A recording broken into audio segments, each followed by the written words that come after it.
Guys, it's Crystal. I hope you guys are all doing well today and that you guys are having a good week. Okay, so I already filmed this once, but it turned out to be way too long. So I've actually had to refilm this one. So that's probably why it's going to come up a little bit later, guys, but I'm trying to give you all the info as much as I possibly can, but sometimes you guys know I ramble. So if you're new to this channel, like I said, my name's Crystal and I do Canadian true crime or true crime with a Canadian twist. From time to time, I do cover crimes from other nations. So if you guys want to hear more of that, just let me know down below. And if you guys do like these videos and if this does interest you, just make sure to hit that old like button. It really helps me out, guys. And also to subscribe, guys, if you haven't already, and share the videos if you want to. Leave me a message. If you guys do want to leave messages, though, no hate, please. There's enough hate out in the world as there is. And I know sometimes in crime videos, some people do and say things that we wouldn't expect them to do, but just remember to keep the comments nice. And if you guys are returning subscribers, you guys already know how much I love you and how thankful I am that you invite me into your living rooms or wherever else you guys watch your devices and let me talk about this stuff, sometimes for hours at a time. I'm sorry, guys. I've noticed that my last few videos have been very, very long. So I really am going to try to cut this one, but still give you guys as much of the information as possible. You guys already know from the title, we're doing Bernardo and Homolka. It's going to be at least 3 videos long. It may even end up being 4. I find so much information that I can't help but want to put it in just to give you guys even more of the story. I feel like this crime has been talked about an awful lot. We know it. When we think Canadian crimes, this is the first killers that come to our mind. I just figure because I'm Canadian, maybe I can give it a different spin. So we're going to give it a go, guys. So obviously, Bernardo and Homolka. Now, most of my information, guys, I took from books, and that's usually why my videos end up so long. I've taken some from CBC articles because you guys already know how much I love the CBC, but I take it from the books because I feel like it gives a better understanding that way. The book that I'm mostly using, at least in this part, is this one right here. It's called Invisible Darkness. I don't know if you guys can see it. And this is the penultimate book right here. This is where the CBC, that's right, the Fifth Estate took their documentary from, was this book. And for a little while, this book was actually outlawed in Canada. It's not anymore, but it was for a little bit. So most of the information is from this book. I supplemented it with this book as well. So Lethal Marriage, a very, very good book. I just feel it's a little bit more subjective. And the only reason why is that the guy who wrote the book is a journalist. He took everything from the court transcripts that he could, and of course, everything from the interviews, everything that was written that he could get his hands on. But he had to pick between whose story sounded like it was more likely. So he really did try his hardest to give us the best point of view that we possibly could. So we're going to start off today talking about St. Catharines. Now, St. Catharines, guys, is part of the Niagara Horseshoe. There's about 416,000 people that live there now. That's as of 2019. In the late 80s and early 90s, it was probably about 132,000 from what I could look at, so it's grown exponentially. It's actually the 6th largest urban area in Ontario. So yes, once again, we're back in Ontario. And they had seems like about 6 murders per year. That's what they're getting now. However, in 91 and 92, they averaged about 11, and it may be because of this case. So St. Catharines is where we're going to start off at. Oh, St. Catharines is also actually called the Garden City, guys. It's really well known for its parks, its trails, and because Welland Canal is part of that. Welland Canal is actually the largest man-made structure for water, as far as I know. I think that's what I gathered from that. So we're going to start out with pictures. As you guys know, this is the couple we're talking about today. I'm sure you guys have seen the pictures before. Ken and Barbie, who we didn't actually name them Ken and Barbie. That came from the States, but it's very apropos. So Carla Leanne Homolka was actually born May 4th of 1970. Her parents are Carl. It looks like it's spelled Carol though, guys, so it could be either or, but I'm going to call him Carl. Carl Homolka, who Carla was actually named after, and her mother, Dorothy Homolka. She was the first of three girls. Her sister Lori was born in 1971, and their baby sister Tammy was born actually January 1st of 1975. Carla, when she was younger, was severely asthmatic. I think it was before she actually went to school. She spent some time in the hospital because of it, but she seems to have grown out of it. Lori also had severe asthma and it carried on into her later years, but Carla seems to have gotten over this. As a child, Carla was very much a girly girl. She liked to dress in frilly dresses. She loved to play Barbie. And when she was playing dolls with her friends, she always said, quote, "I always get to play Barbie," end quote. So you guys know right from there. She was described as bossy. She was described as strong-willed, independent, and dominant. She was also described as being highly manipulative. She could get people to do what she wanted. It was very hard for anybody to get Carla to do something she did not want to do. So I want you guys to remember that. But they didn't see her bossiness as a problem when she was a child. They just thought it was like a natural leadership. That's what she seemed to be able to provide for people. She seemed like a natural leader. It's not necessarily a bad thing, but sometimes you know when it goes to extremes. Carla was very obsessed with animals, even from a young age. She was very good with animals as well. It seemed like it was her lifelong dream to always want to be either a vet or involved in pet care in some way. She cared a lot about animals. There were a couple instances, which we're going to get into, but at one point in time, her best friend, when she was younger, they had like a really mean dog. He didn't even like anybody in the family. Carla came over and he immediately took to her. They were going to try to give the dog to Carla, thinking that it would be a better home for the dog since he really had a bond with Carla. And Carla told them, "No, thank you. I already have a dog." I think she called her dog Jasper. I'm not sure. But it was actually not even real. This good friend knew this, and so did the good friend's parents. And they thought it was really weird, the fact that she could lie so innocently with just that innocent look on her face. Carla went to school and she did very well in school, guys. She was earning very good grades. When she was tested in elementary school, her IQ was put at 130. And if you guys know, that's close to genius levels. She did very good in history, English, languages, the fine arts, all those things, but she didn't do as good in math and science. That was not part of her genetic makeup. As she progressed through her years, when she was about 8 years old, she and her best friend were playing and she came up with a plan. She manipulated her friend into going along with this. She pressured her. This plan was to take her friend's pet hamster, fashion a parachute for him out of, pillowcases and string, and then throw him out the second-story window. Her friend didn't want to do it. She loved her hamster, but she was pressured enough into it that she went along with it, and she and Carla threw the pet hamster out of the second floor window, and for a second it looked like the parachute was going to work, but then it collapsed and the poor little creature fell to the ground below. Now obviously it had internal injuries. It died about 2 weeks later and they buried it. Carla wanted her friend several weeks later to dig the thing up. The two of them talked about it. She pressured, she manipulated, and she was able to get her friend to dig up this poor little creature. And when her friend took the cover off the box, she was, how we used to bury them in like shoe boxes and stuff. She took the cover off the box and was like, "Oh my God, that's just disgusting. That's the most horrible thing ever." Carla, she went to go put the lid back on the box. Carla stopped her, looked for a few minutes more, and then said, "Yeah, you're right. It's gross." And they reburied the poor creature. Now, when Carla got to high school, she changed a lot. She started changing her style. She was dressing in like dark clothes, ripped up clothes, pseudo punk clothes. This was like the mid 80s. So that was what she generated towards. Her hair was permed, but she liked to put a lot of different colors into it, like blacks and pinks and reds and everything else, like streaks. And she was still tough. She was still domineering. She was still manipulative.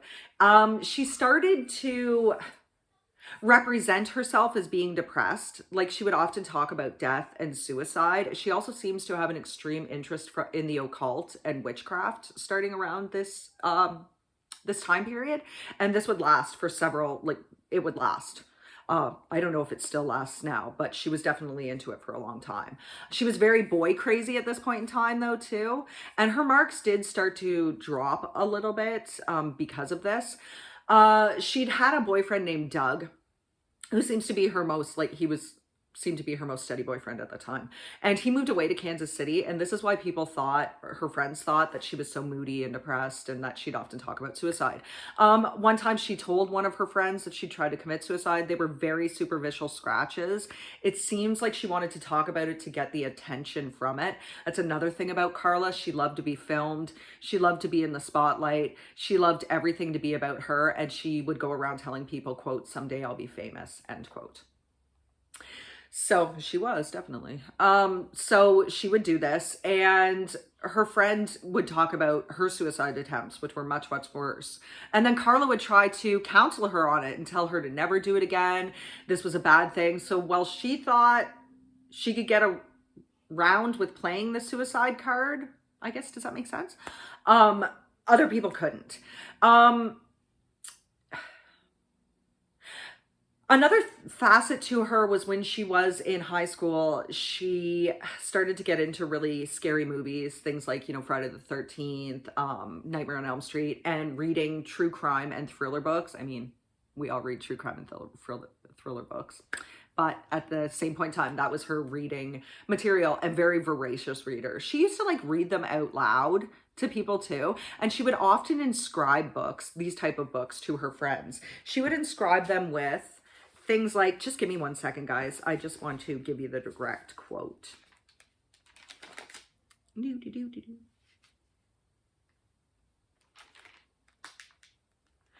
Quote, "Remember, suicide kicks and fasting is awesome. Bones rule, death rules, death kicks. I love death. Kill the effing world," end quote. So she would inscribe these books with things like that towards her friends. Now, there's no doubt about it that Carla had grown up to be a beautiful girl. She had the long blonde hair. I think it was more like a brownish blonde, and she just made it blonder. She was about 5'1" or 2" and like 110 pounds.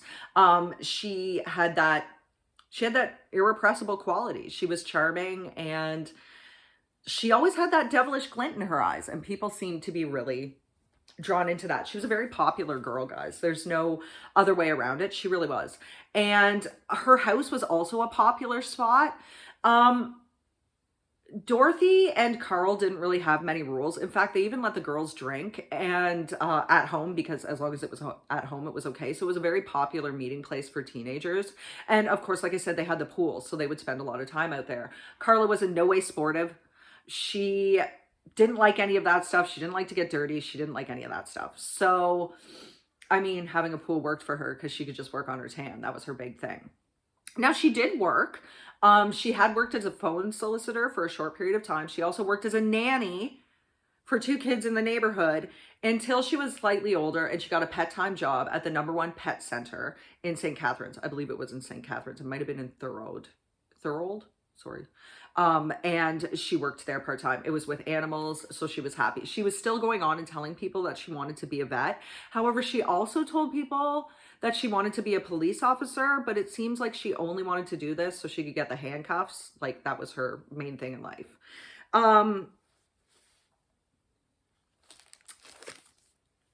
So like I said, she was boy crazy at this point in time. She'd had this boyfriend named Doug, and Doug described her as being really moody and indifferent and talking about suicide and things like that. It attracted him to her. He never thought she'd go through with it though, because Carla just like loved herself too much to do that. But she was talking about this a lot at this point in time. So it's possible she may really have been depressed. It's possible that she maybe have be doing this for the infamy that came from it, the attention that came from it. Carla loved to be the center of attention. So like I said, she was still doing well enough in school. Her marks had slipped, and she also took a lot of theater in school, guys. She was very good at it. She took it for at least 3 years, but she had an odd quirk. She also took voice lessons for at least 3 years. She had an odd quirk though. In order for her to sing, either she had to be turned with her back facing to the audience, or she demanded that the rest of the classmates be out of the room. For some reason, that's how she wanted things. At this point in time, she also started to say that God didn't exist, but that the devil sure did. And like I said, she was into witchcraft. She was into the occult. She was into reading about all this stuff and learning about it and telling people about it. She loved to come out with things that shocked people. So like I said, she and her friends would often drink. Carl, and Dorothy didn't have many rules about that. Dorothy actually worked in a hospital. Carl seems to have some type of business that involved him buying things and then either putting them in a store or a flea market type deal. I wasn't really 100% sure on that. So Carla remembers she loved her parents very much, and she saw her mother as definitely the dominant one in the family. Like the women in the Homolka family definitely wore the pants in the family. Carl was kind of just beleaguered by them. But she remembers her father, though she loved him, being away. And she also said he didn't seem to make enough money. Like they started out in St. Catharines living in a trailer, and he had worked his way up to this home with the pool, but it didn't seem to be enough for Carla. She wanted more. Now she and her parents at this point in time would butt heads a lot, particularly with Carl. They were not very nice to Carl. They would go around calling him, sorry, these are not my words, they're theirs, quote, dumb check. And they would often tell him to F off. They would get into these arguments and Carl would just throw up his hands and leave the room because he was being too dominated on. And at this point in time, of course, Carla thought she'd won, so she'd gotten one over on them, and she was particularly even happier. It doesn't look like she did a lot of drugs, guys, other than maybe a little bit of weed or smoking hash. She didn't really get into anything heavy. She did try to claim that she had done cocaine with Doug, but I'm not sure. He never verified that, so it's unknown. Carla also at this point in time liked to embellish and stretch her stories. She had been doing this for years. Remember, she told people she had a dog when she didn't. She was very good at lying, very good at manipulating people. So Carla, when she got a little bit older, had an especially close group of friends in high school. They all looked alike. They were all around 5'1" or 2, 110 pounds with the bleach blonde hair that was permed, or, you know, just permed hair in general. That was part of the 80s style, right? And they would all dress the same way. Carla, the group was actually called the Exclusive Diamond Club. And the reason it was formed was the whole viewpoint behind it was to find yourself a rich man who was slightly older and really good looking and get him to marry you. That was the whole thing about the club. Carla became really obsessed with the idea of getting married at this point in time. She wanted it. That's what she wanted in life. She was known within the group as the quote unquote tough one, and it was mostly because of the things that she would say, because she liked to swear a lot and things too, and the things that she would do, and because she owned these real handcuffs. She was known as the tough one. She was also dominant and bossy within it.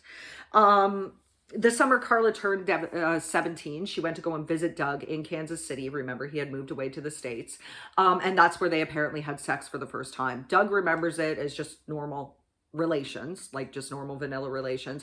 But when Carla came back, she started telling people that it was super hardcore, you know, paddling, almost like a BDSM type relationship with her first sexual experience with Doug. That's what she led people to believe had happened. Of course, in grade 12, she started working full-time at the #1 Pet Center. She was doing very well there. And as such, she was invited to go along to a pet convention with one of her co-workers, which would be taking place in Toronto, specifically at the Howard Johnson East Hotel in Scarborough, which is a suburb of Toronto. This would be a monumentous occasion for Carla. This was October 17th, 1987, and it was there that she would meet her future, Paul Kenneth Bernardo. So we're going to switch to Paul right at this point in time, but just a little bit of info on Scarborough. Scarborough is a suburb of Toronto. When Toronto became a metropolis in 1953, Scarborough was amalgamated into it. It has a population of roughly 632,098. I love it when they add the tiny numbers like 41 or 98. And it became its own city in its own right in 1983. So it's still part of the metropolis. It's described as a suburb of the metropolis, but Scarborough is its technical own city. It is a popular place with immigrants coming into Canada to settle into. So as such, it's actually the most multicultural part of Toronto proper. But Toronto is actually the most multicultural city in all of the world, guys, just to let you know. In 2019, as of 2019, there was a homicide rate of about 130 people in Toronto, in the greater Toronto area. I don't know how many of them are attributed to Scarborough, so I'm just going to say 130 for Toronto. So Paul was born August 27th of 1964. He was born in Scarborough, and he was the third of three kids. He had an older brother named David and an older sister named Debbie, and he was the third child of Ken and Marilyn Bernardo. When he was born, actually, he had a huge black mark on his face, and Marilyn thought he was ugly. He was considered ugly. The black mark was a bruise from the forceps they used, so it faded away in time, and he became like a cheerful, good-looking baby. Marilyn, apparently, prior to getting married to Ken, had had her choice between two men, a man named Bill and a man named Ken. Her father wanted her to marry somebody who had education, and Ken had actually gone to school at Wilfrid Laurier University, and he was a trainee accountant. Bill didn't have education, so as such, Ken seemed to be the better choice, so Marilyn chose Ken. The relationship was abusive, guys, and Ken had a huge wandering eye, just to let you guys know. Ken was actually obsessed with sex. There's no other way around it. So though their family life looked really great on the inside, the accountant and the homemaker and everything was great, it actually was not. It was a highly dysfunctional family. I want you guys to know that about Paul Bernardo. Some people seem to think that he had a good home life. He didn't. Like I said, Ken was obsessed with sex to the point where he actually became a peeping Tom, and he also molested his daughter, Debbie. Interestingly enough, the peeping Tom and the stalking women, as well as the accountant profession, would be two things that Paul would share with his dad. Now, I know you guys are wondering, why did I just air quote the fact that his dad? To be honest with you, in 1963, Marilyn ended up having an affair with Bill again, and the result was Paul Bernardo. He was conceived at that point in time. This was actually the family's catalyst, the affair, for moving from Kitchener-Waterloo to Scarborough prior to Paul's death. The reason why was Bill, so that's why they ended up there. And of course, Ken could have been angry with Marilyn, but it doesn't seem like there was anything like that. It doesn't seem like he held the affair over her. It just doesn't seem like he does. However, Paul didn't know this for quite some time, guys, so we'll get into that. Paul was apparently an easy baby, the easiest of the three babies, and he was very quiet, but he was also very unaffectionate, and Marilyn wrote down that he was, quote, very selfish and stubborn, end quote. Until the age of about 2.5, Paul couldn't talk at all. He made guttural sounds and like little noises. And the reason why is that Paul was actually tongue-tied. His tongue was attached to his palate by a web of skin. They didn't know that for a while, but they were able to have it removed and everything went smoothly. Paul was fine after that. It's just a little known fact maybe about him, was that he was actually tongue-tied as a child. And of course he was able to gain speech very, very fast after that. We all know this. He became a charming man, smooth talker, so he definitely was able to. He did okay in school, but his elementary school years were not good for him. He got made fun of quite a bit in school. They used to call him Barnyard, you know, like a play on his last name. So he didn't have it that great in elementary school, but he was always very good with the ladies. Paul always was very good with the ladies. The ladies loved Paul almost as much as he loved himself. He was very charming. And he could literally talk the pants off of them. Everybody remembers that he was a manipulator. He was easily able to do things like this. When Paul was in grade 10, Actually, high school was very good for Paul. He started to cultivate his look more. He wanted to have, somebody said he looked like a surfer guy once, so he wanted to emulate that with changing his light brown hair into blonde. He was a good looking man. He was about 6'1", 180, between 180 and 190 pounds, muscular. He had a dimple in his cheek. He had the blue eyes and the light brown blondish hair. So, I mean, he was definitely something that the ladies went for, let's just say. And he cultivated that look, guys. He loved to look at himself. Both Paul and Carla loved their image. They loved to look at themselves, and they loved to have their pictures taken or be on film. They loved it. So when Paul was in grade 10, Marilyn actually marched into his room, threw down a picture of Bill, and told Paul this was his real father. He was a bastard, and he better get used to it. And this deeply wounded Paul, particularly the word bastard. He actually hated being called that for the rest of his life. And if you did call him that, there would be hell to pay. It was shocking to Paul to find out because he thought Ken was his father, but also it was very hurtful the way she did it. She didn't try to sit down and talk to him with any type of decorum, guys. She just basically sat him down and said, this is your father and you're a bastard. You better get used to it.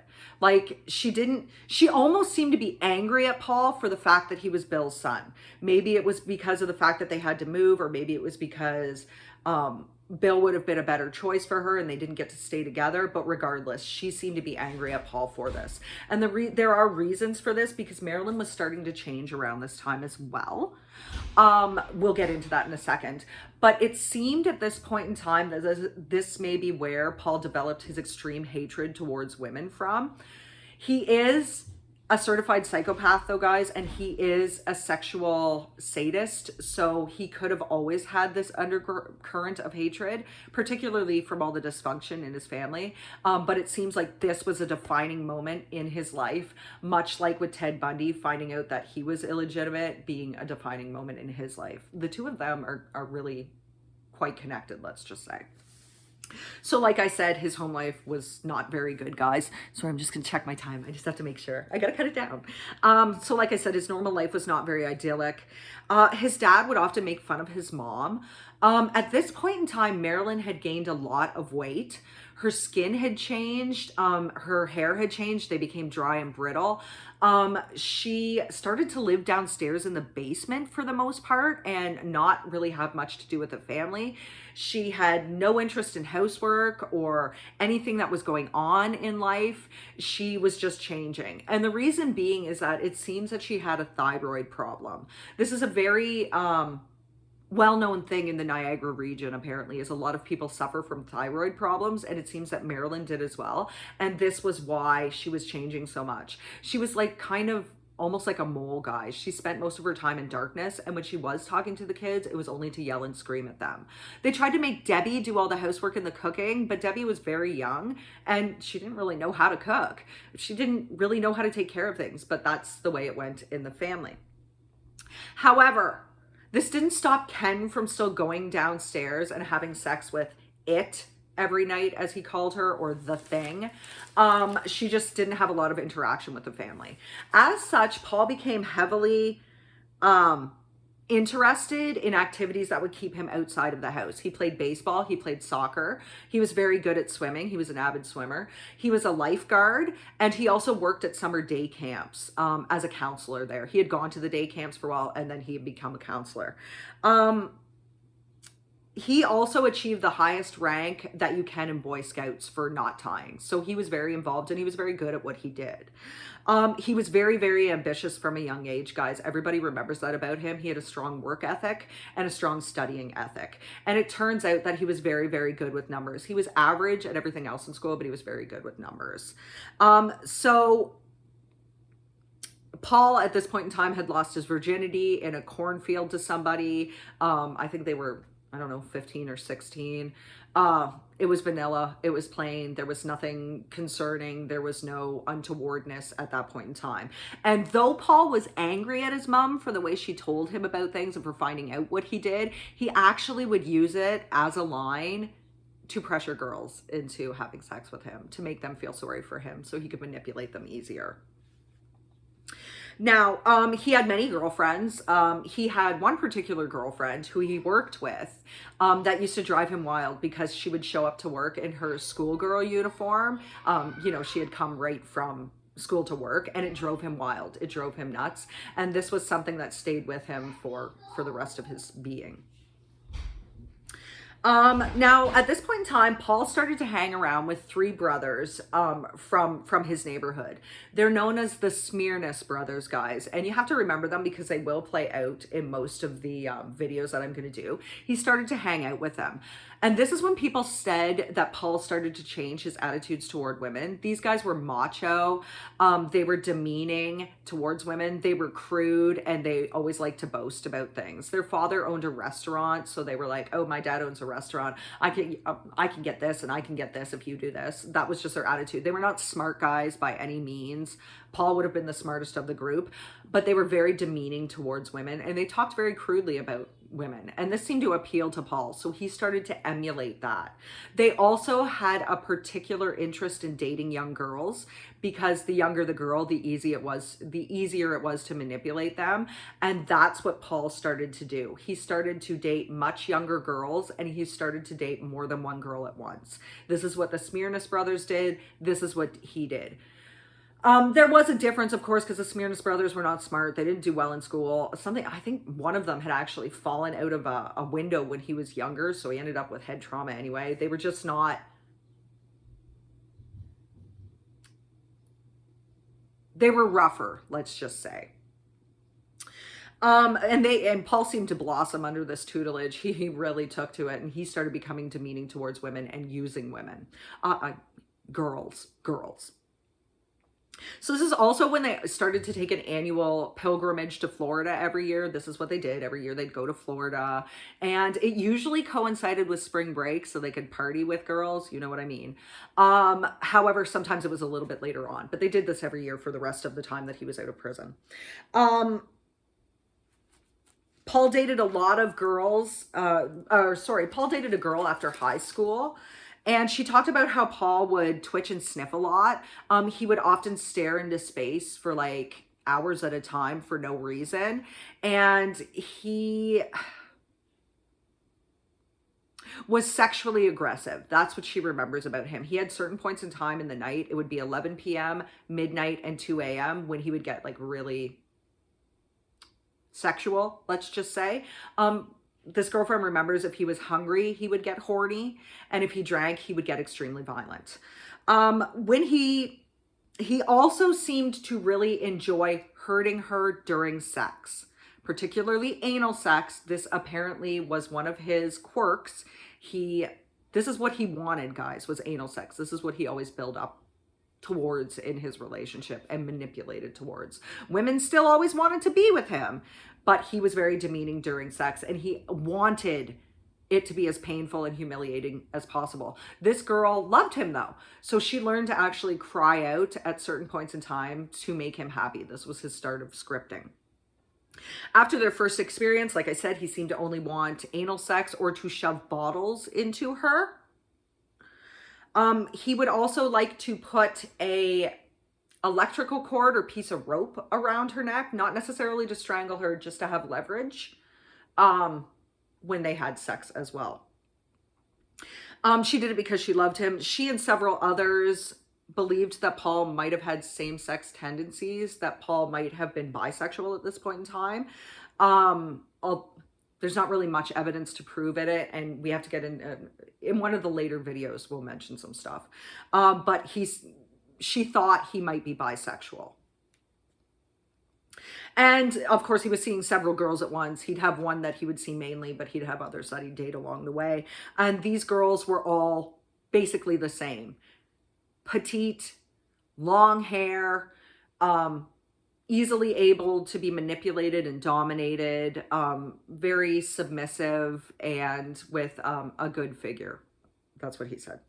So much like Ted Bundy, he had a personal preference. I can't go so far as to call him a pedophile, guys, even though in my estimation, he would be. But I guess the actual The actual meaning of pedophile is for someone who liked girls 12 years and younger. Paul liked them to be 14, 15, 16. In my estimation, he was predatory, but regardless. So he started to work at Price Waterhouse, actually, because like I said, remember, he was okay in school, but he was very good with math. He shared that with his father. It's very bizarre how many traits he actually shared with Ken Bernardo. So nature versus nurture. Definitely nurture was in here. He was a peeping Tom like his father. He started being a peeping Tom when he was a teenager. In fact, his father and he would technically peep at the same houses, even though they weren't done at the same times. And remember, people had caught Ken Bernardo doing this. So he had to live with that as well. So he started to work at Price Waterhouse as a junior accountant at this point in time, and he was simultaneously dating a few girls at once. One remembers him wanting to, quote, punish her for not being a virgin before sex, end quote. So it wasn't like as bad as he would get into. It was just basically paddling while she had to profusely apologize for not being a virgin before she met him. That's what he wanted from her. That's what she did. He was described in his relationships as very controlling, very jealous, very manipulative, and he could be physically and verbally abusive, highly verbally abusive, but he could be physically abusive as well. He did see it at home, so it did become part of his thing. But women still wanted to be with him. They found him dynamic. They found him good looking. They just found him explosive. He was very ambitious too. And for a lot of people, that was a turn on, that this guy didn't seem to be bothered about the work that he had to put into it, either his studies or his work life. He was very ambitious. He graduated from the University of Toronto in 1986 with a Bachelor of Arts degree in commerce and economy. So this man who cheated, who would beat, who would force anal sex on his exceedingly young girlfriends, met his match October 17th of 1987 at the restaurant of the Hojo. Do you guys still call it the Hojo? We always called the Howard Johnson the Hojo. I don't know if that's still a thing, but I'm going to say it. So the two were immediately enthralled with each other, deep attraction. There was a spark, there was chemistry, there was everything with between them. So they sat in the restaurant and talked for a long time, and it felt to them like they had known each other forever, so much to the fact that when they went upstairs to Carla's room, they immediately engaged in sex acts. Both of them did. And they lasted for quite a while. We know this is true because her co-worker can attest to it, the fact that they were heard doing this. So for Paul Bernardo, he saw Carla as a 17-year-old who fit his particular likes. She was small, she had the long hair, she was 17, she had a good body, he liked her. He saw her as somebody he could score with, somebody he could manipulate into doing the things he wanted to do. I don't know if he thought of having a relationship with her at that night, but at least, or at that point in time, but at least that night he figured he could get what he wanted from her. Carla, though, and Paul saw the ideal, right? He was the ideal model for the exclusive diamond club. He was tall, he was good looking, he had a job where he seemed to be making a lot of money, right? He was an accountant at this point in time. He was slightly older at 23 years of age, and she figured, hey, he was a hunk. She could get what he wanted, or she could get what she wanted. Plus, another draw for Paul was the fact that she lived in St. Catharines, and this is a border town, right, guys? St. Catharines, across from it is, I believe it's Youngstown, but right across from St. Catharines is New York. You just have to cross the falls. You can be there in, I don't know, I think it's 12 kilometers, so you can be there in 15 minutes. Very easy to cross the border there. So Paul was starting to smuggle cigarettes into Canada at this point in time to supplement his income. With Paul, everything was based on how it looks like from the outside. If you wanted to appear successful, you had to own the expensive clothes, the expensive cars, talk the talk, and walk the walk. He needed more money in order to do this. He started to smuggle cigarettes into Canada. Canada at this point in time had just introduced GST and PST, government and provincial sales tax. So that was tacked on to goods. It's a goods and services tax, guys. It was tacked on to almost all of our products that were being sold in Canada. And this caused the price of cigarettes to skyrocket at this point in time. So it was much easier to smuggle in cheaper cigarettes from the States. It technically still is. Cigarettes are still cheaper in the States. It was easier to smuggle them in and sell them on the black market to people. Sorry guys, it's soda time. I gotta take a drink and I need caffeine for this one.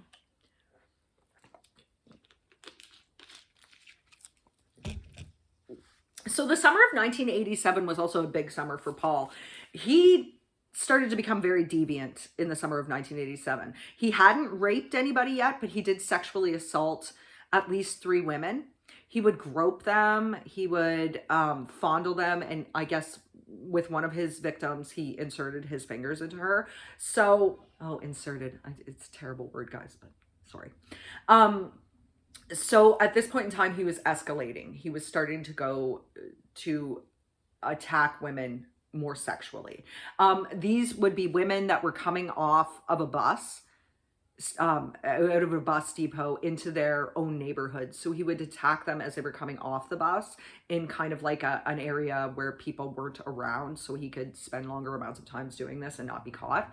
And it was always close to where they lived too, which added an even more creepier layer to it. And he would, of course, have a knife present while he was doing this. The following weekend, so the weekend after they had first met, the two of them had their first real date, Carla and Paul. There was something between them. They were infatuated with each other.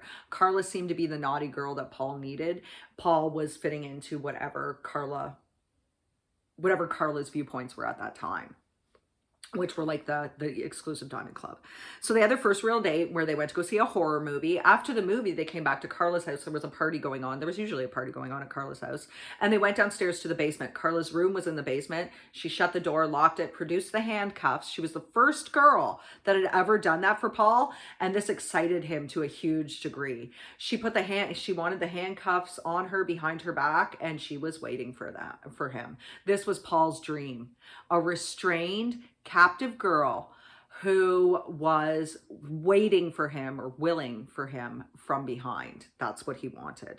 He even asked Carla at this point in time what she would do if he was a rapist, and she said she would think it was cool. So this was almost the push Paul needed to be able to start raping in earnest, and he did. It was almost like Carla gave him permission, although at this point in time she was unaware of that fact. So Paul would drive the almost 2 hours from from Scarborough to St. Catharines every weekend and sometimes during the week. He was driving an awful lot to their house, so much so that it was almost like he was part of the family. To be honest with you, the Homolkas really loved Paul. They used to call him their, quote, weekend son. They thought he was nice. They thought he was charming. They thought he was polite, and they thought he was good to their daughter. Their other daughters seemed to like him too. Carla would send, actually very soon, I think it was like after their first date, started to send him cards all the time, cards and notes. And this was something that she kept up throughout their whole 5.5-year relationship, guys. It would ebb and flow. Sometimes there would be more, sometimes there would be less, and we'll get into that later, but there was an ebb and flow to them. But she would sometimes draw the cards herself, or she would try to find the kinkiest of cards that she could and send them to Paul to tell him how much she loved him. And sometimes it was to apologize for things, sometimes it was because she was feeling slighted by him, things like that. She would send him these cards. And one of them even said, quote, "Roses are red, violets are blue. There's nothing more fun than a pervert like you." End quote. So she knew he was into kinky sex, and this really turned her on. She was also into it. He was still seeing other girls though when he was seeing Carla. And this, one of the girls was someone that he had been seeing for quite a while. They had dated for a long time, and she had a specific look to her with long dark hair, and she was petite as well. He was seeing other girls while he was seeing her too, but regardless. They went out one night, I think it was just after Paul's graduation, and he, no, I think it was just after a party of something in nature. And they agreed that the relationship was over, but when he was driving her home, he attacked her. He beat her, and he produced a knife, and he was threatening her. She was able to escape, but that was it for her and Paul Bernardo. She was done with him. He was abusive to her. So on December 16th, 1987, Paul Bernardo became the Scarborough rapist. He raped his first victim. He attacked a 15-year-old girl from behind, so she didn't get a particularly good look at him. It was blitz style. It was lightning fast, and it was always from behind. She was petite with long brown hair, and he attacked her for an hour and a half, guys. So graphic warnings. You know, I have to put warning, guys. Trigger warnings all around with this story. Particularly now, if you've stayed with me to this point in time, this may be the time where you want to leave if you're sensitive to these things. And I have to use graphic words to describe them. I'm really sorry, guys. I don't have any other way around this. He vaginally raped her. He anally raped her, and then he'd go back and forth between the two. And remember, this was for an hour and a half. He constantly asked her questions, particularly about her boyfriend, and he would say horrible, demeaning things to her, but then he would say oddly sweet things to her. So this was the beginning of his script. These were things, he wanted her to say things to him too. These were things that they had to do in order to get him aroused and to be fulfilled. Sorry, guys. He even said to her, quote, "You're a sweetie because you're cooperating with me," end quote. He wanted to like tell her, or he wanted her to tell him that he was good and better than her boyfriend, and to tell him he loved her, or she loved him. She had to say that. He did look at her ID, and he did notice that she lied about what her last name was, and he like taunted her with it. And he was like, "I know where you live," and things like that. And he then ordered her to sexually, or to satisfy him orally after all the other areas. And then he had her roll underneath a trailer so she couldn't see him. Of course, he threatened her during this. He had the knife. He was hitting her, things like that. She was attacked very close to her own home, though. I think her own home was like 4 doors away, guys. She was attacked very close to her own home. And at this point in time, of course, he became the Scarborough rapist. Now, she did report this to the police. And at this point in time, some people within the police force did believe that the prior 3 sexual assaults and this rape were done by the same individual. They did believe they were connected, but a lot of other officers didn't believe it, and they didn't have as much to go on at this point in time. However, all 4 of these victims were able to describe the same type of person. He was a young white male. He had good teeth, and he didn't smell bad. Although he attacked from behind, they were able to see these things. He attacked again just a week later, actually, guys, on December 23rd. This victim was taller and heavier, but she still fit the kind of profile that he liked, and it was the same thing. Variation of oral, anal, and vaginal sex acts, and he also orally abused her. She was made to read from she was made to say the scripted words he needed to hear, horrible things about herself, like, quote, "I'm a slut," end quote, demean herself, demean her boyfriend, tell Paul he was the best, tell Paul how much she loved him, things of that nature. However, she was able to see him better, so she gave a really good description of him, and it was a very good description, in which a composite was created. However, the composite was never released to the public, not this first one.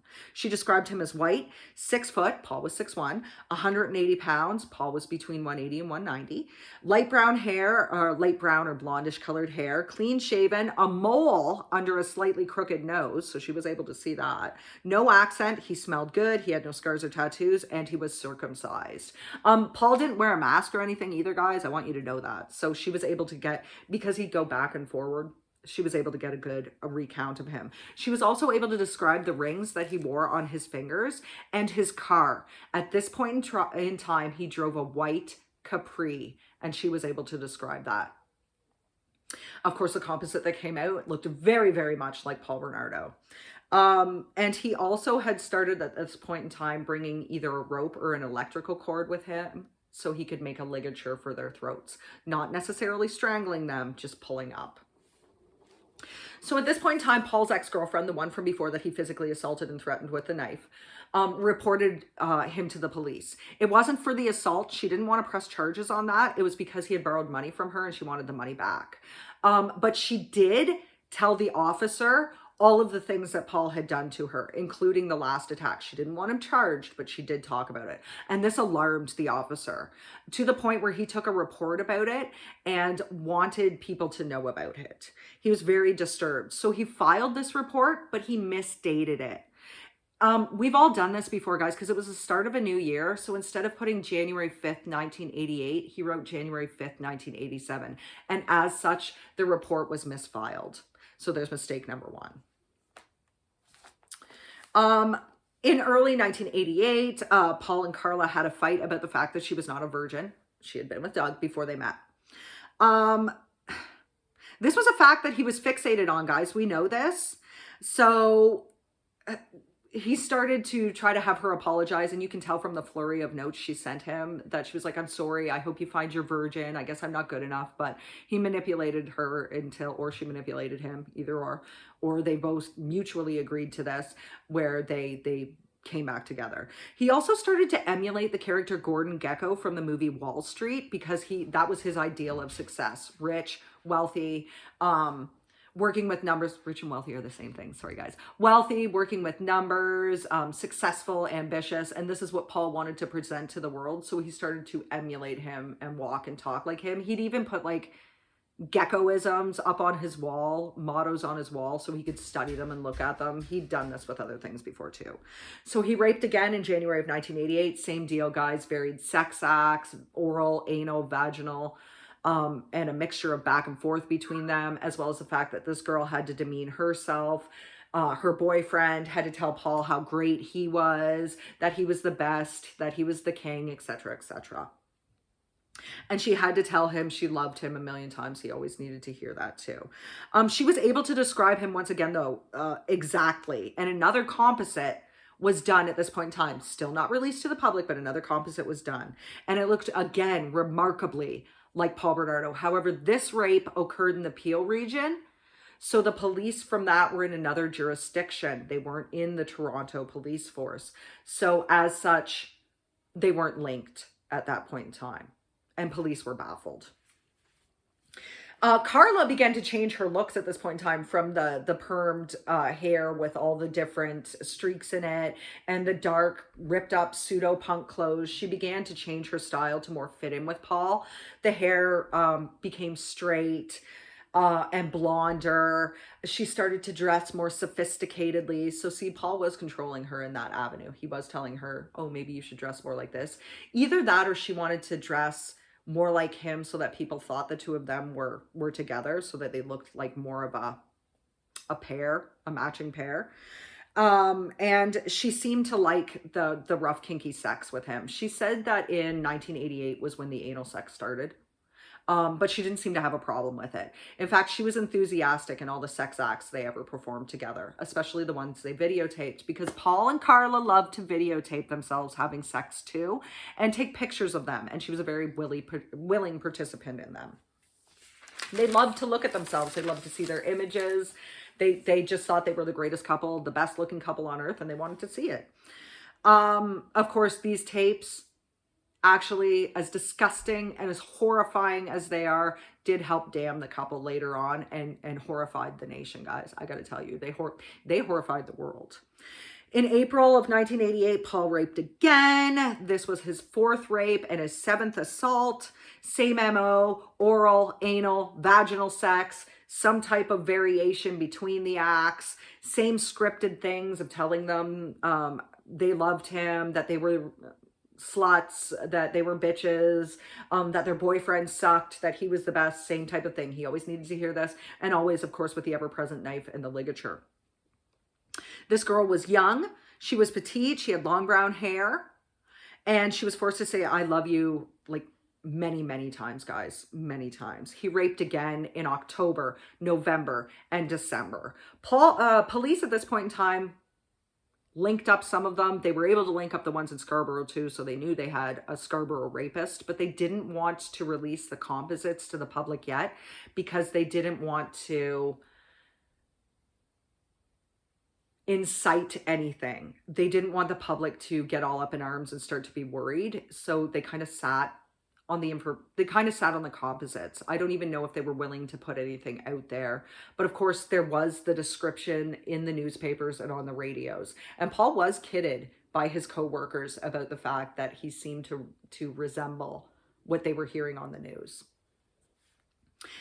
His co-workers would often remember seeing his car in town pulled up at bus stops, like pulled up close to a bus stop, staring at it intently, to the point where he didn't even know they went by. It seemed like to the police that this was a man who raped in the summer, the spring, and the late fall, but it appears that he only never raped in the months of February, March, or September. I mean, he seems to have been raping year round in my point of view, but regardless, that's what they said at the time about him. He had 7 rapes and 10 assaults at this point in time, and he raped in the Peel region too, so it's quite possible he raped in other regions as well. But the cops didn't seem to link the case from the Peel region, and there was not another rape after this April one, or after the one in December, until August of 1989. So Paul, like I said, Paul's co-workers kidded him about this. And Paul raped again close to the victim's home like the other rapes. Same very sex acts and scripts. He was getting more violent though at this point in time. He tied her wrists. And then he looped it around her neck, the ligature. And he also gagged her with her own sweater. And he even came back at this point in time. This would be the August of 1989 rape. He even came back at this point in time and inserted a piece, sorry guys, I hate using that word, lodged a piece of wood within her vagina. And he stole her purse. He would often steal pieces of their ID or their purses. Carla, meanwhile, at this point in time, had graduated high school. Remember, she had been accepted into the University of Toronto, but she decided not to go. I don't know why, but she decided not to fulfill her dream of becoming a vet. She wanted to be married and be a housewife instead, and she was happy working at the pet clinic. At the number 1 pet center. She also seemed to adopt her own geckoisms in falling in line with him at this point in time too. Her one-line life philosophy in the yearbook, we used to have to do this. I don't know if it still exists, if you guys still do that, but we used to have to do this. Her philosophy was, quote, "People who make excuses never make any money," end quote. So Paul attended the prom with Carla and a huge fight broke out. Some say it was egged on by him because he was older and he thought men were looking at his woman.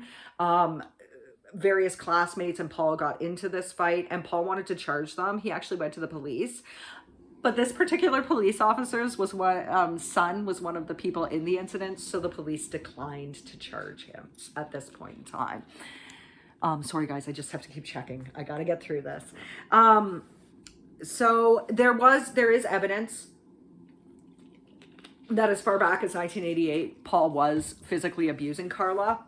He was verbally abusing her. He used to call her the bitch at this point in time, but he would slap her or punch her. It wasn't like repeatedly and it wasn't all the time, but he had hit her at this point in time.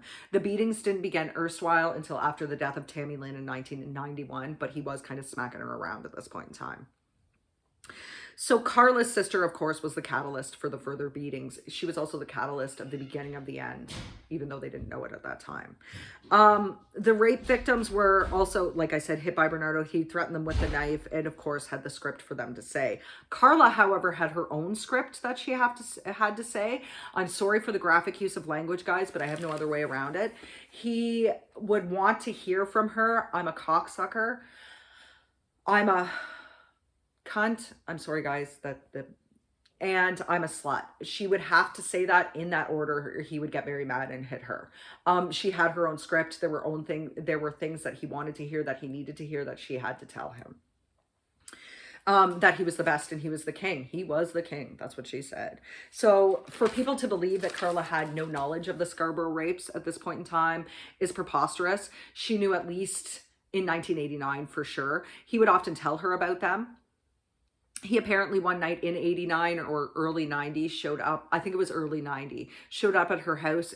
Surprisingly, he wasn't supposed to be there, and told her that the police had taken samples from him and that he was worried. And she said, well, don't worry about it. There's nothing to worry about if you've done nothing wrong. And he kept saying to her, but what if I did? What if I did?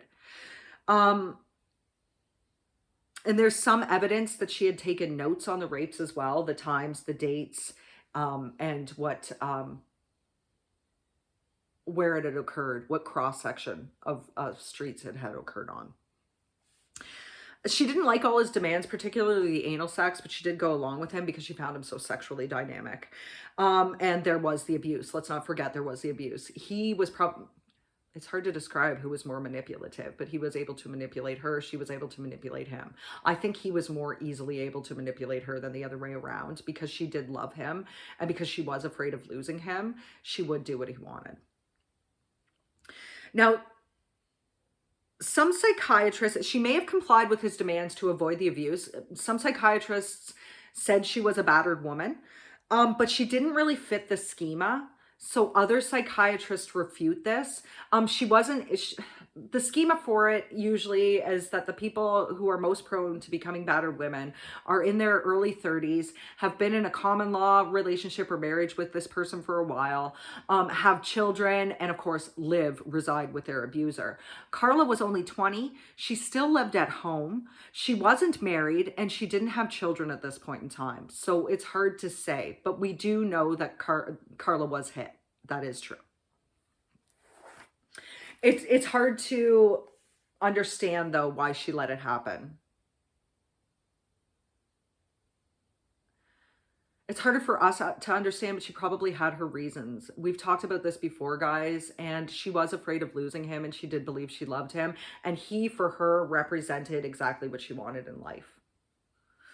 Paul raped again in November of 1989. This was the 12th sexual assault, and of course included all the same things as before. The rope or the electrical cord, the scripted sayings, the various sex acts, going back and forth between various orifices. This all happened.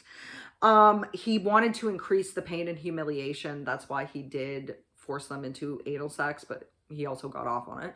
But that's why he would use a ligature.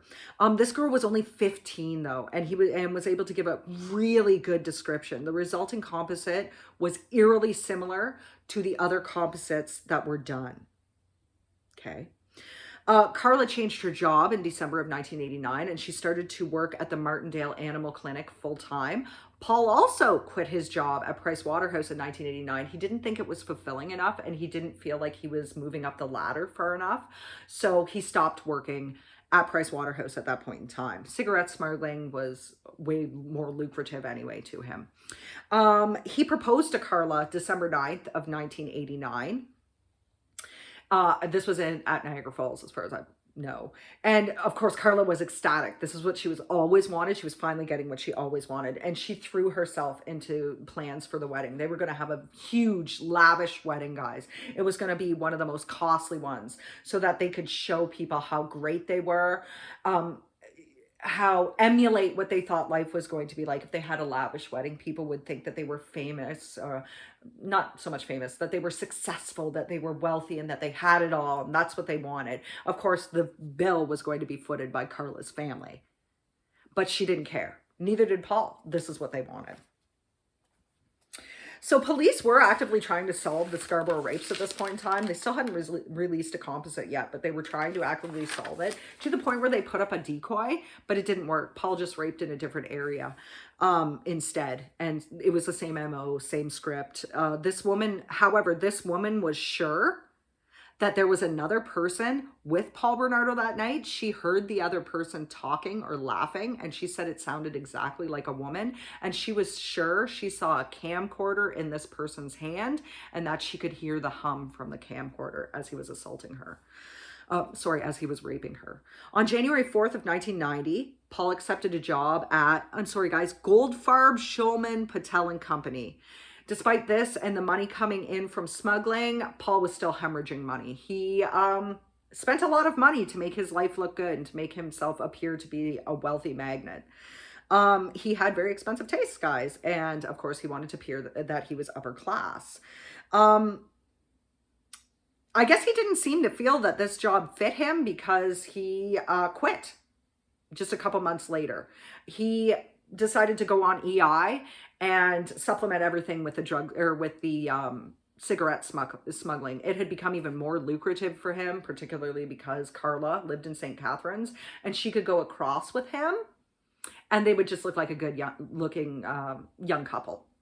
But also the Smirnis brothers, a couple of them lived in Niagara Falls, so that made the smuggling even easier for them all. All of these contacts made the king very, very happy. He had EI. He didn't have to worry about being an accountant anymore. That didn't matter anymore. He had this perfect young fiance that was willing to do anything for him. He could go out and rape with impunity. Nobody had caught him thus far. He was starting to feel really good about himself. And so he applied for bankruptcy in May of 1990. He was an accountant. He knew what this meant. And he figured he could just live off Carla's credit until they released him from it. So he filed for bankruptcy. And now all of his debts were paid off. He was like $20,000 in credit card debt at this point in time, but they were all absolved. So everything was going great for him. He was feeling so good, he raped again. And in that month of May. Now he was actively telling Carla about these rapes and the attacks, and he was actively telling her about the women he also stalked and peeped on because he was still doing that at this point in time too. He actually never stopped stalking or peeping on women, and he shared that with his father as well. This time he bit the victim, and he actually pulled out a tuft of her pubic hair because he liked her so much he wanted to have something to remember her by. I think he even said, quote, oh shit, I have to, or this was so good, I wanted something to remember it by, something along those lines. And of course it was like, it was a rape exactly like the others. He actually came back again this time too. Various sex acts in all the different orifices, various times, the scripted sayings, everything else. Of course, they made a composite from this victim and it looked exactly like all the other three. So much so that this one was finally released to the public on May 29th of 1990. This was nearly 3 years after the rapes had started. Sorry guys, I'm just going to check my time again. I'm going to show you a picture of the composite.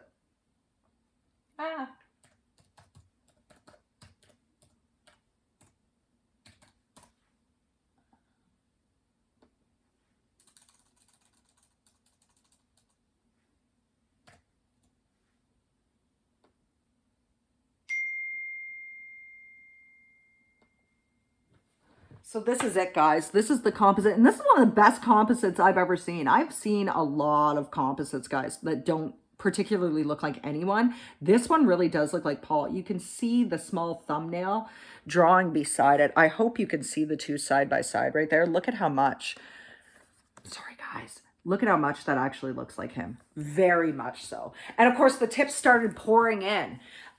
From people who had worked with him at Price Waterhouse or at Goldfarb for that couple months, and lots of other people, even friends, saying that this guy was a dead ringer for Paul Bernardo. Tips were piling in. So by the summer of 1990, this was the start of Paul's fixation on Carla's younger sister, Tammy Lynn. I'm just going to pull up a picture of Tammy Lynn. Give me 1 second, guys.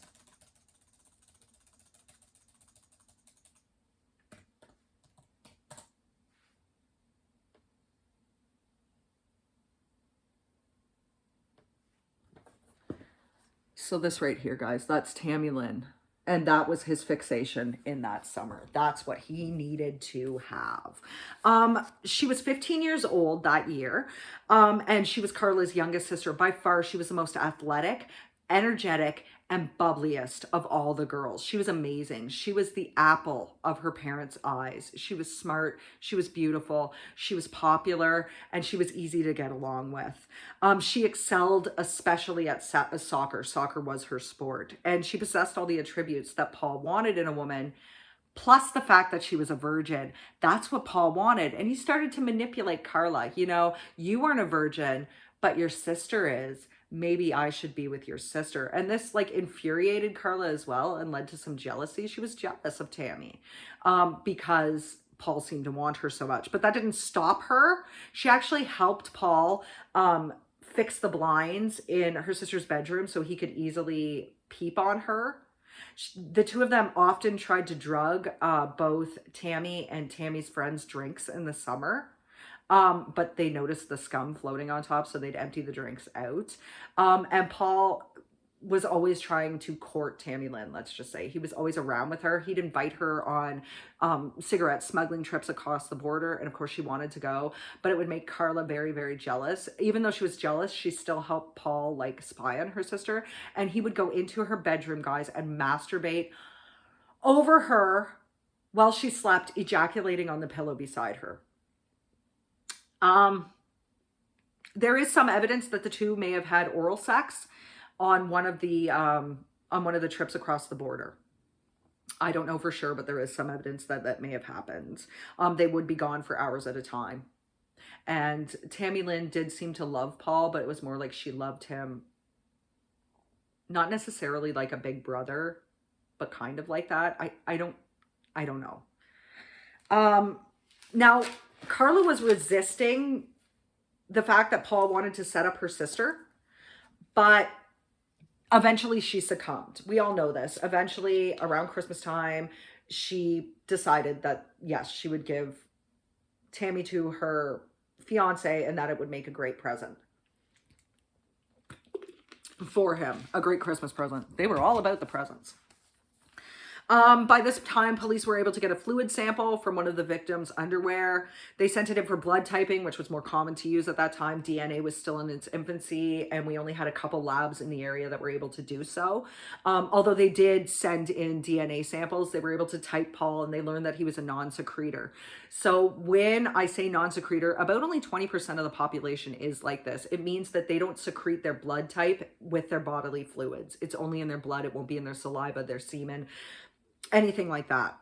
So they learned that the Scarborough rapist was a non-secretor at this point in time, and that's why they decided to further with the DNA testing. There was a lot of samples to be sent in. I think they had about 1,500, and they had to cull that down to 200 and something and send them in. It would take a long time, and it was a lot of work. It was much harder to deal with DNA at this point in time because it was still in its infancy. You needed a larger amount to do so. But you also had to give the labs a longer, lengthier amount of time in order to process them. It would take about 26 months, guys, in order for them to know who the Scarborough rapist was by winnowing down, and testing. At this point in time, Paul had been careful. I don't know how much he knew about DNA at this point in time. He never wore a condom, but he seemed to have been careful, though not as careful as he could have. Like I said, I'm not sure how much he knew about DNA at this point in time. He would know a lot more about it later in his other crimes, but at this point in time, I don't know how much he knew about it. He was still on the suspect list for the Scarborough rapist case too. Too many people had called him in, including Alex Smirnis. He and his wife actually called the police and told them that, look, this guy looks exactly like Paul Bernardo. Paul Bernardo does deviant sex acts. Paul Bernardo's physically abusive. Paul Bernardo does all of these things. We think you guys should look at him. He tries to dominate women. His girlfriends are all really young. So they gave the police this tip. Police decided they were going to go and interview Paul Bernardo. And especially about his sexual practices, and they learned that Paul was engaged to Carla but dating other women at the same point in time. Of course, Carla was aware of this because Paul would describe them to her and would tell her about the things they had done. They were able to find, at this point in time, the misstated report from the ex-girlfriend that had wanted the money back but had told the officer all about the abuse. And they were able to find that there were 3 other reports that this woman had put out on Paul Bernardo for assaults. She had made 4 reports against him in total, but the 3 were when they were from when they were dating. I'm sorry, I didn't mention that to begin with. He had 3 other assault reports from that point in time. So they decided they needed a sample from him because they had this the ex-girlfriend's report from early 1988, and they decided they needed a sample from Bernardo. They interviewed him November 19th of 1990, and he was relaxed, he was confident, he was very forthcoming with information. He didn't seem to be bothered by anything. In fact, officers thought he was a little too relaxed at this point in time. They did he did willingly give them hair, blood, and saliva samples at this point in time. And of course they were sent off. But like I said, Scarborough rapes would take homicide investigations, and homicide DNA proof would take precedence over the Scarborough rapes. I guess because they were more deadly. So they would have to test those before they would be able to test the other samples. They couldn't just test all the samples at once because they'd have the various other cases coming in. I really do think only Ottawa and maybe Toronto had a DNA lab at this point in time. I could be wrong, but I think in Ontario. In December of 1990, like I said, Carla finally agreed to drug and rape her sister, and she decided to use a chemical or a drug called Halcyon. So this is a sedative, guys. It's a pill form. They give it to animals at the pet clinic so she could easily swipe it in order to put them under before surgery. She also decided to use something called halothane. Now, halothane is a gas. It's a lot like ether, guys, and or any type of anesthesia. They administer it to you after they give you the Halcyon to keep you under. You're not supposed to eat anything or drink anything before being given this, right? It's a surgery. But on top of that, you're also not, you have to mix it with oxygen. It's a very volatile gas, so it needs to be mixed with oxygen in order to make it less dangerous. If you don't do that, and I think you're supposed to know how much the animal, because it's an animal sedative, is supposed to weigh before you give it to them. Carla never did any of that stuff, but she did obtain both samples of that. She stole them both from work. She decided by reading the compendium, she knew a lot about drugs at this point in time, guys. Paul didn't, but she did. She was the one that did. She decided these were the best to use. Paul was actually also released from his bankruptcy in November of 1990. So he was riding very high. So on December 23rd, 1990, Paul Bernardo shows up at the Homolka house so that they can celebrate Christmas with his ever-present camcorder. He had a new camcorder, and he taped the whole night's festivities from soup to nuts, let's just say, guys. So it started out where the two of them were making drinks for Tammy Lynn, and of course they were lacing them with the Halcyon. It was tasteless as far as I know, guys, and odorless, and didn't leave a residue, so she didn't know. And they were giving her many alcoholic drinks throughout the night, and she had also eaten, so remember that. At one point in time, like, you could hear her on the videotapes talking about how she felt dizzy, how she was seeing double, and how she felt a bubble underneath of her stomach. She also said at one point in time, quote, "These guys are trying to poison me," end quote. So it's almost like she knew what was going on, but they taped the whole thing. Lori Homolka, the middle sister, was actually upset with Paul and Carla that night because she felt they were giving Tammy Lynn way too much booze and she wanted them to stop. She said she's had enough, she's had enough, she's had enough, but nobody was listening. So at some point in time, the elder Homolkas and Lori went to bed. Paul, Carla, and Tammy went down into the basement to watch a movie. They had rented a specific movie, horror movie, for that night. So this was still the early morning hours of December 24th, 1990. So they were watching this movie and they waited and waited and waited. And finally, Tammy completely passed out. Carla soaked a rag in the halothane and held it extraordinarily close to her sister's face to keep her under. And Paul set up the video camera. He recorded himself vaginally and anally raping the young girl, the young unconscious girl. She was completely unconscious. Carla held the rag so close to her face that there was actually a raspberry mark burn. It was a chemical burn on Tammy Lynn's face. And Carla also joined in. She appears uncomfortable at certain points in times in her video because remember, they were videotaping the whole assault.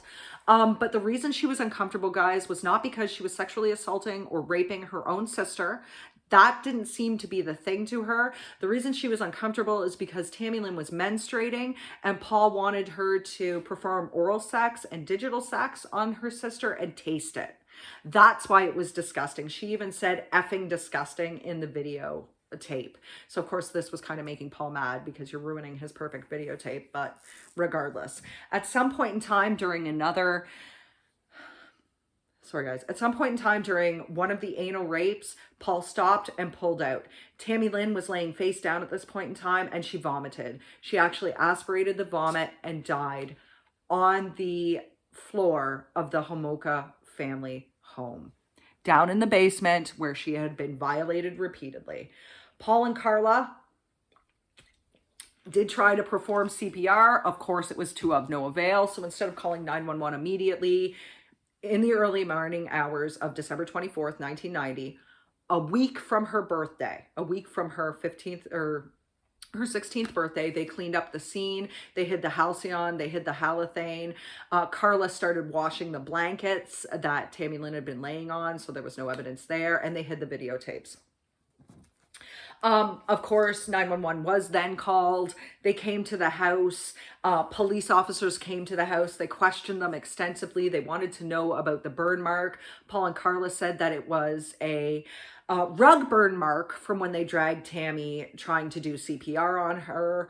The police did question everything. The coroner himself was very, very suspicious. He knew that this was not a rug burn mark. He figured this was a chemical burn of some point in time, but it didn't seem to matter to the police. And they let everybody off. They ruled the death very fast as an accidental death. Police officers did try to stop Carla when they noticed she was doing laundry of those blankets. That was evidence, so evidence was lost, but they were already too wet. They were already in the midst of being washed. They didn't find the tapes at that point in time. They had no reason to believe there was anything untoward that had happened that night. They just figured the girl had drank too much, vomited in her sleep, and died. She died from aspirating her own vomit. So though Paul and Carla were questioned, and though their stories matched up almost exactly, right? Because, you know, they had time to practice. So even though questions lingered, especially from the coroner, who did not in any way believe that that was a rug burn, he thought something really untoward happened, the police closed the case and Tammy Lynn Homolka's death was ruled accidental. At this point in time, Homolka and Bernardo had gotten away literally with murder. And that's where we're going to end it today, guys. There's so much more to go into. If you guys want to, I really would suggest you read, if you can, both these books, if you can stomach it. They're very, very graphic, but they are the best resources available. And hopefully, guys, you will join me back here next week for part 2 of the story. And I'll see you then. I hope you guys all have a great week. Bye.